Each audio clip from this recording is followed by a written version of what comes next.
Welcome back to Keys on News, everybody. To start today off, we have news that Firewalk Studios, who created Concord, is officially being shut down. And honestly, I think this is a pretty big shame because, yes, Concord was a colossal failure, but at the same time, I feel like you're just kind of shutting down several of the developers for really no reason. Like, okay, maybe fire the person who was too focused on trying to make the story super good, and then they never even really focused on the story that much. But like, for example, you don't need to completely get rid of the entire studio. Like, there's plenty of programmers that you could still use, plenty of artists you could still use. I don't understand why they think shutting down the whole studio is necessary. I mean, I guess they did lose how much money from the game, right? But I don't know. I just feel bad for a lot of people at the studio. Russia is trying to find Google 20 decillion, which is essentially 3 trillions. It's like 20 trillion, or like, apparently, okay, here it is. It's 2.5 trillion. What? The reasoning for this is because YouTube has taken some action to ban certain Russian channels, including the Russian government channel, I believe.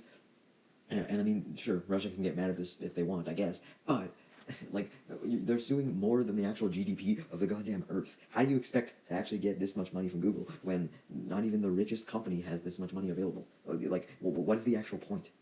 Even if Google or like YouTube gave every bit of money they had, they still wouldn't be able to pay this off. And they're obviously gonna try and fight to just like pay nothing at all, right? So I don't understand the point of this. Pokemon is officially planning an event for 2026, the 30th anniversary of the franchise, alongside Worlds 2026. That's meant to be more for the general public, as opposed to Worlds, which is, more like that's based on playing the games and the esports and all that shit. And this event is more so just going to be for the general public to celebrate all aspects of the franchise. And this gives me a lot of hope for Gen 10, and I think that Gen 10 is really going to be huge. Maybe it will kind of be like this soft reboot for the franchise that I'm hoping for. I'm basically hoping for, not like Gen 5, where they basically forbid you from using any of the other mons, but I just want, like, kind of just like a new structure. No more gyms for now. Like, get rid of all that shit for a bit, or at least put it on the back burner, have it a minor part, and have a new plot for a game. Like, stop following the same formula, basically. And I think Gen 10 could be the perfect time to do that. Regardless, I think this event will be pretty fucking cool, so long as it is worldwide and not just limited to Japan, because I feel like the entire world should be able to celebrate Pokemon's 30th anniversary.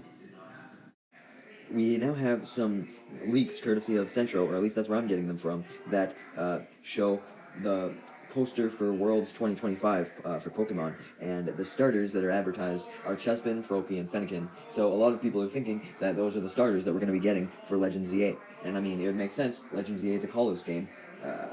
But at the same time, I understand why people want what they did with Legends Arceus, where they took not a single starter from Sinnoh, actually, one from Alola, one from Unova, and one from Johto. And I get why they want multiple regions, but at the same time, the Kalos starters need more love. Maybe not fucking Greninja, even though I love him, but Delphox and Chestnut need more love. So if they're going to come back and maybe get new forms or new Megas or something, I think it's definitely warranted. And who knows, maybe they're not even the starters. Maybe they just decided to throw them in there for shits and giggles. American airline companies are finally forced to refund passengers for canceled flights and flights with certain delays, which, according to Dexerto here, is 3 hours for a domestic flight and 6 hours for an international flight. And holy fuck, that's insane. That's groundbreaking, honestly. I don't know why this wasn't implemented sooner. You think there would have been way more backlash by now, and it seems like the backlash has finally been listened to. Because I mean, okay, maybe not a full refund, especially if you get the flight after, but you should at least you should have at least got a full discount, like at least like a 50% discount on your flight. If it took fucking 6 hours for you to actually get on it after your expected departure time. I can barely even believe this news. This is the most shocking news I've covered in a long time. Nintendo is launching an app known as Nintendo Music. It actually launched today, as of this recording, where you can just listen to Nintendo Music, dude.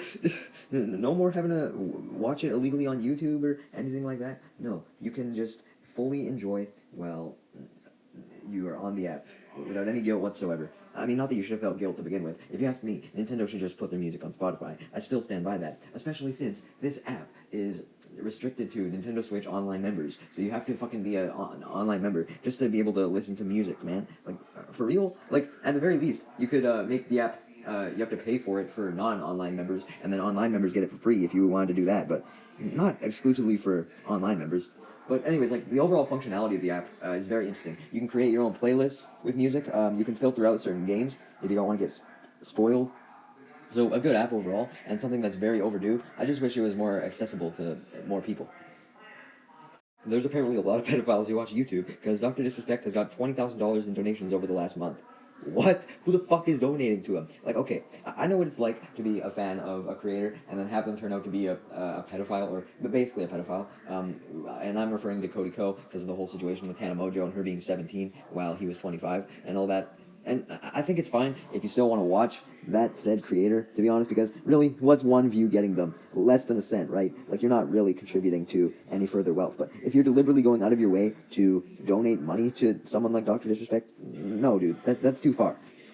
To end today off, Bandai Namco is making an Among Us-style Death Note game. That's basically all that we know about it, but this is actually very interesting, because I think it even has more potential than Among Us, because one, it's already an established franchise, and two, it has a lot more potential for like portrayal, if that makes sense, because like you write someone down in a book or something, and then they suddenly disappear, and then maybe it'll be easier for the killer to get away, since you won't actually have a trace of having killed the person if you just write their name in a death note and then they die. So maybe there'll be different ways where you find out the killer or something. I mean, I don't. Is it going to have as big a pop up as Among Us did? No, because Among Us was the pioneer of the genre, basically, right? Not that it was the first one. Like, obviously, you have other games like Werewolf and all that shit, but you know what I mean. Among Us was kind of the main video game that kicked off the genre.